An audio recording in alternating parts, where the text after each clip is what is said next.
All right, everybody, welcome tonight to PEP Talk by the Maryland Forward Party. My name is Matt Byers, and I have with me Tanya Sweat and Pete Oliver Kruger. And so what we're going to talk about tonight is a different way to have a debate. It's called Prioritizing Epic Problems, or PEP. Yeah, and we gave a longer description in the first episode, but we'll give a shorter description right now and then jump right into some additional details. All right, so Prioritizing Epic Problems is the full name of this, and we shortened it to PEP Talks. And basically what it gives us is an alternative way to have a debate, where instead of fighting about solutions, which we often do, we instead can start to find some common ground over talking about the problems that we want to solve. Yeah, so the traditional problem is everybody starts throwing out solutions and, I want healthcare for all, or I want to close the border, or I want to do this or that or the other thing. And that's great, but they're trying to implement a solution without understanding what the problem they're trying to solve is. And so we're taking it from the other side and we're saying, okay, that's great. We hear the solutions, but before we get there, let's make sure we agree on what the problems are. So the number one rule of a pep talk is no solutions. And we also generally do not tackle problems that are just problems of the right now and that are going to disappear very quickly. Instead, if we look into the longer standing thing, that often gets us to defining much better problems that we can look at in the long term. And we also tend to, in that same way, not make it very specific about any one particular person or group or situation. So another thing that you're going to see in the video that's coming up is that each person is going to get 1 minute to be able to present an idea or ask a question, but then we're going to move on to the next person. And so you get to hear from more voices, and everybody has a different perspective. And then as you hear about it from each of those different perspectives in little 1 minute chunks, it just builds that collaborative process, which gives you much better results. Yes, it's the collaboration that's really important. And on top of that, we have to take one more step besides just agreeing on what all the problems are, and that is to organize those problems into a certain order, right? Yeah, it's actually one of the fascinating realizations that actually led to the creation of this technique, that when people focus on solving only one problem at a time, they often create brand new problems or make other problems worse. So for this second problem that we have, what you're going to see coming up is that we're going to ask for the order. So one of the questions that's going to come in is not only would you like to add this to the list, but what order would you want to put these in? Because the rule of prioritized epic problems is we don't want to make a higher order problem worse in trying to solve a lower order problem. And I do want to acknowledge and point out one of the things I thought was really great was you asked the person presenting the problem, where do you think it fits in the list before the group gets to do a vote? Because then you get to hear how important that problem is to the presenter. Yeah. So what you're going to hear now is a live recording of an actual pep talk that we held as members of the Maryland Forward Party. The prompt question that we gave to ourselves as leadership was, what problems, if they were not addressed by the Forward Party, would make us as leaders of the group consider wanting to leave the party if it was not handled? So have a listen, and we'll see you on the other side to talk a little bit more about it. All right, Tanya's up next. Thank you. I have one thing listed, and it was, I would consider leaving if Forward adopted policies or practices that would disenfranchise voters, discourage the voter voice, or marginalize a voter, or encourage voter apathy. There you go. Thank you. I needed to read it again. I put that in there because this is a problem. I don't think it's unique in any particular community, but I see a lot of it in Prince George's County. We have literally 555,000 voters registered, but during any given election, only about a fifth of them show up. And what I'm learning is a lot of people have literally just stopped voting because they don't feel like their vote matters. And that's part of my frustration with the Democratic Party, because they'll say we get a big voter turnout, we can win. But what are we really doing to encourage people to vote other than say, go vote? All right. Now, before we get into this, what is your position in the list? Do you think this is more important than separation of church and state? The lawyer in me says I don't want to say it's more important than separation of church and state. And I say that because the country was founded on the freedom of religion. And so, I mean, that was a big reason why the country was founded. And so I think we definitely need to respect what's in our U.S. Constitution. So you go with number 2. I can go with number 2. Okay. All right. Any clarifying questions? Yes. Matt. So, clarifying question. The term marginalized voter voices, while I generally agree with that, the lawyer in me is concerned that voices such as those of election deniers or voices that are attempting to disenfranchise voters would be allowed by such language. That's a very good point. And I'm open to some massaging of the wording there. Or could we, I'm thinking, instead of saying voter voices, would it be better, Matt, if we said marginalize the rights of the minority?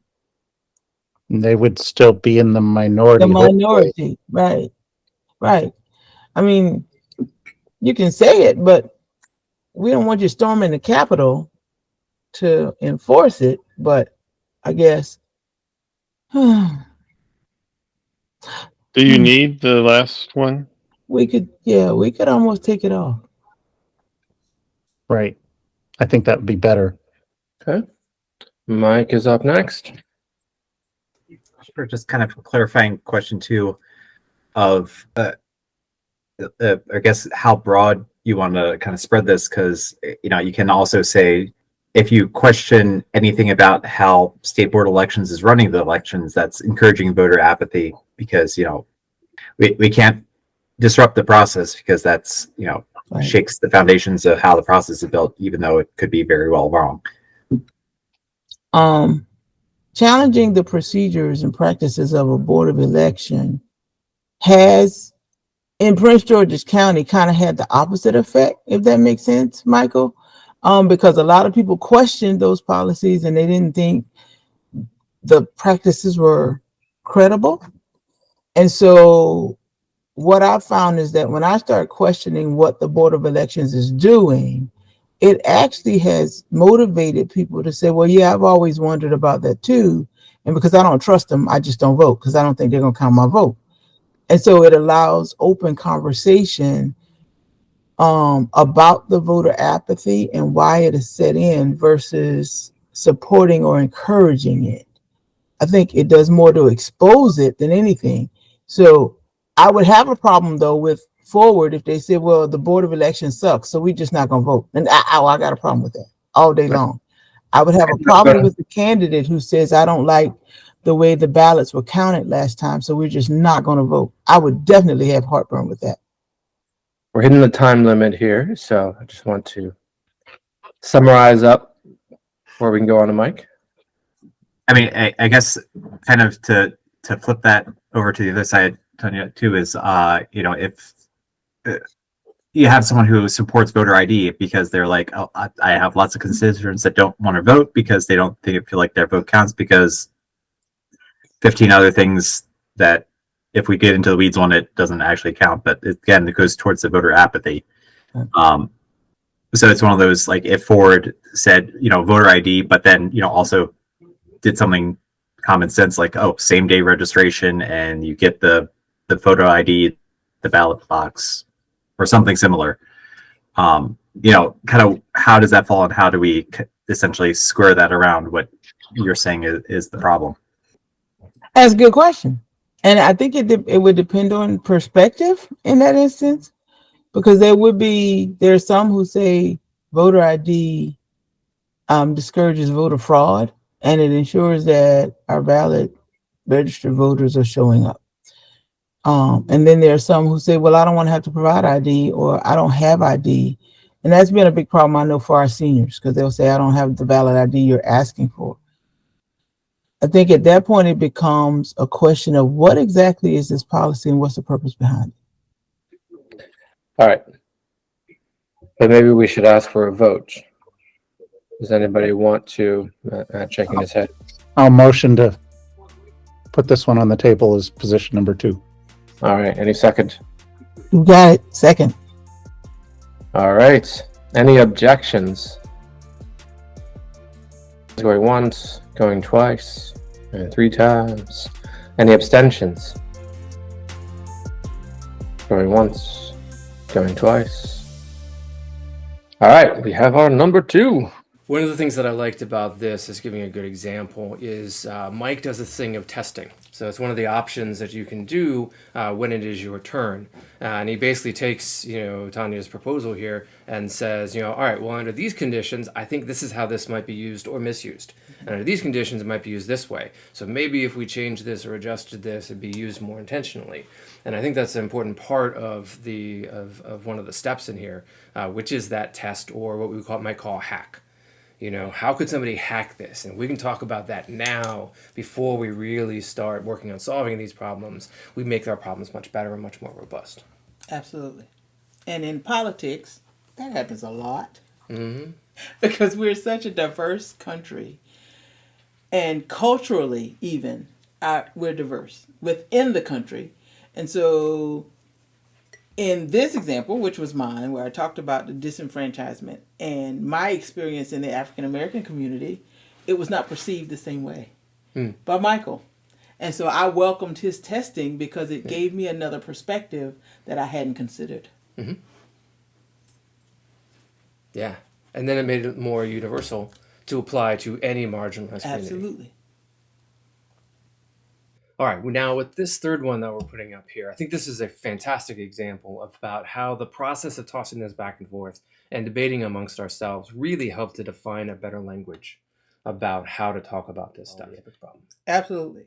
And this was one of those issues where we knew going into this that this was really, really important to PJ. Mm-hmm. He was passionate. He still is passionate about it. And so what I find is when I'm passionate about something, that passion takes over. And so explaining it is not an easy answer. Because again, I'm emotionally attached to it. Yeah. And so it's hard to kind of let it go. This is how I feel. And you can't change that. But the PEP Talk allows me to talk through it with others. Mm-hmm. It does not in any way or form take away my passion. It doesn't ignore or disregard my passion, but it allows me to work through it so that I can get even to the crux of my dislike and why I think it's a problem. And sometimes you can get in your own way with your own passion. Yes. Yeah. And this allows you to step back from that and listen to somebody else and then say, that actually is a better word or better way to say this than what I said because I was passionate about it. I was emotionally invested. I was so emotionally invested I couldn't see the forest for the trees. But my colleagues who are less emotionally invested in it can come from an intellectual point of view and say, I see where you're going, but you need to change this just a little bit. Yeah, it's another one of those things that is the power of the minute.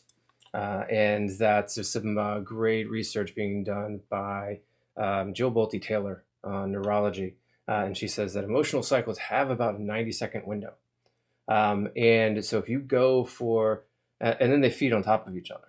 So if you go for 90 seconds and then you go beyond that, you can keep building and the intensity will build. But if you stop that within the 90 seconds, there's no chance for it to feed back on itself. So the process itself and the 1 minute limit helps things from getting, to get too emotional. Because it's not that we don't want the emotions in there, but if we can start getting carried away with those emotions, that's where things start to fall apart. And the 1 minute allows us to move on and then back to PJ and then on to something else and then back to, and on to somebody new, and we keep moving the conversation. And so the emotions become an augment instead of taking over. I like that because when you're trying to get buy-in from others to help you, one, get to a problem and then get to a solution, you got to take the emotions out. So just calming it down a little bit, de-escalating it is definitely a good thing in this process.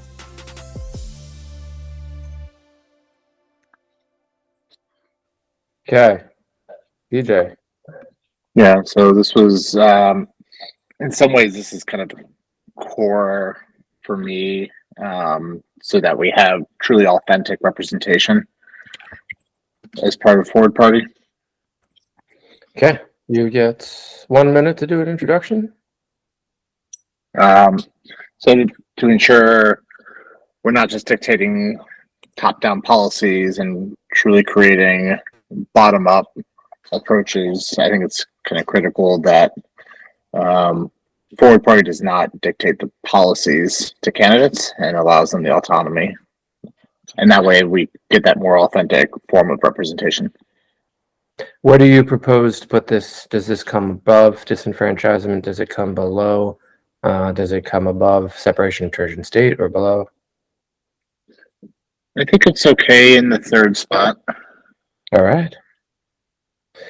because it's not impeding on people's rights, is my thinking behind it.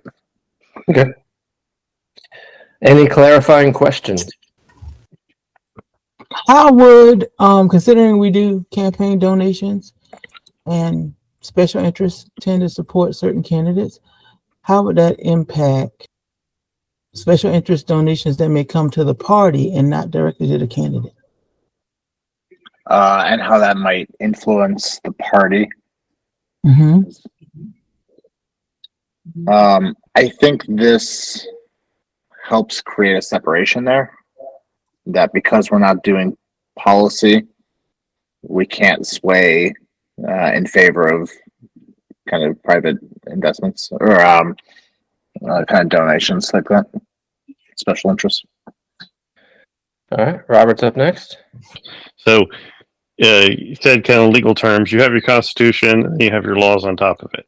You know, how does it sounds to me like what you're saying is, you know, we all have these basic organizing principles we agree to as a party, but outside of that, you have freedom. But I guess my question is that what you intended? Yeah, I think it's hoping that the values continue to guide the direction of policy. Brandon, question?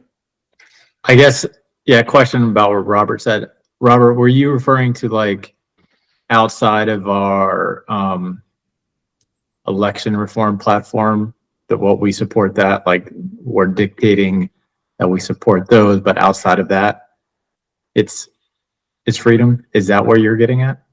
Yeah, I'm thinking it honestly more in from a structural standpoint, Brandon, which is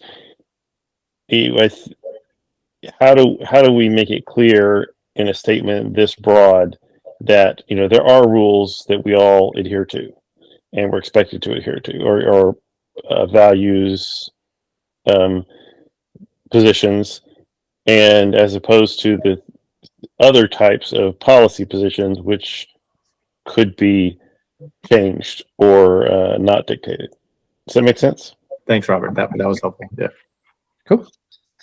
I'd like to make a suggestion if I could, because we have used the term platform several times during this discussion, and we talk about a forward platform where we have the first three pillars, and I want to make a distinction, like Robert said, between the Constitution and the laws.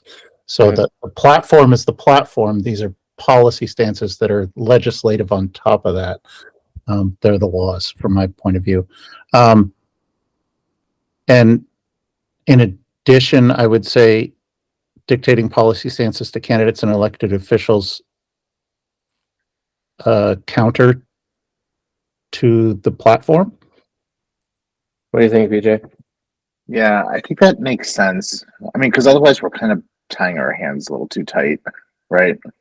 Because right now we're pushing for like ranked choice voting, which can be considered, that starts to get muddy, right? I think the value there is, you know, thriving democracy, and we're saying ranked choice voting or consensus style voting is a solution or policy potentially.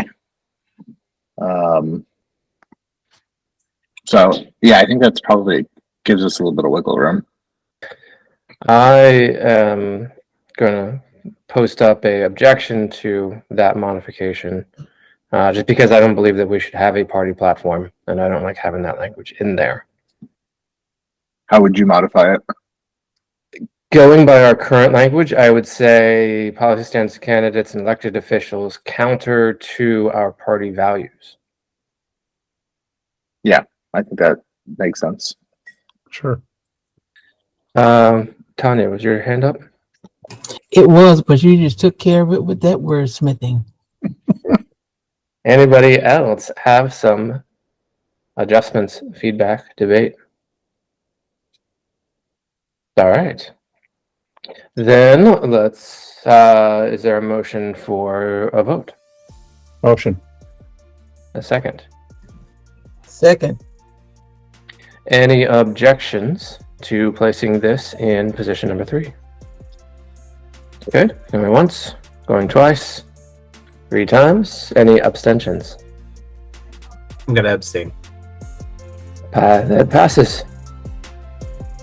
Somewhere in here, I want to talk about how if Congress did this process, they wouldn't, and I haven't fully formed this thought, which is why I'm talking in Right. between sessions, but one of the problems I see with Congress is that they hem and they haw and they do nothing for a long period of time. Right, And then they ram bills through as fast as possible and nobody gets to read them. right. But there's really not any debate. No. Correct. Debate is a lost art in Congress. It's, Oh, yeah. it's just talking heads. And how much time can you fill up on C-SPAN while we're in the back room smoking in the smoke-filled back room? Yeah. And making a deal. Yeah.